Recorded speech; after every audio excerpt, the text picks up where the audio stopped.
नागपूरमध्ये चोरीची एक अशी घटना समोर आली आहे ज्यामध्ये कोणतीही हायटेक गँग नव्हती की कोणताही फिल्मी स्टाईल प्लॅन नव्हता.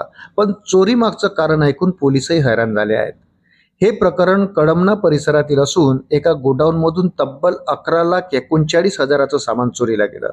या संपूर्ण गुन्ह्यामागे जे कारण समोर आलं आहे ते आजच्या डिजिटल युगाचं एक वेगळंच चित्र दाखवतं. ते म्हणजे आयफोनची क्रेज आणि गर्लफ्रेंडला इम्प्रेस करण्याची इच्छा.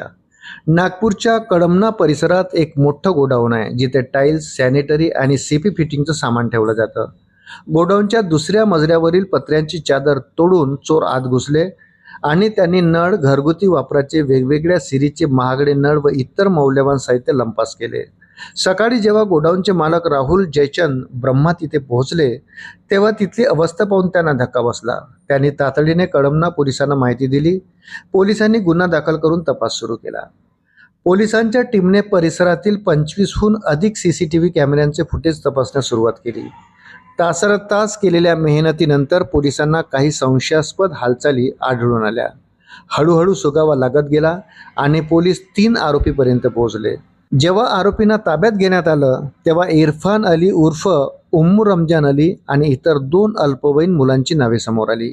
सुरुवातीच्या चौकशीत सर्व काही सामान्य वाटलं, पण जसे प्रश्न वाढत गेले तसा या घटनेतील खरा ट्विस्ट समोर आला. पोलीस तपासात उघड झालं की एका अल्पवयीन आरोपीच्या गर्लफ्रेंडने त्याच्याकडे आयफोनची मागणी केली होती. इथूनच या गुन्ह्याची सुरुवात झाली. खिशात पैसे नव्हते, पण प्रेमात इम्प्रेशन मारण्यासाठी त्याने हा प्लान बनवला. गोडाऊनमधून सामान चोरायचं आणि ते विकून पैसे उभे करायचे. यानंतर तिघांनी मिळून परिसराची रेकी केली आणि योग्य संधी साधून गोडाऊनमध्ये प्रवेश केला. चोरीचे सामान गोळा करून त्यांनी तिथून पळ काढला, मात्र ते फार काळ पोलिसांपासून वाचू शकले नाहीत.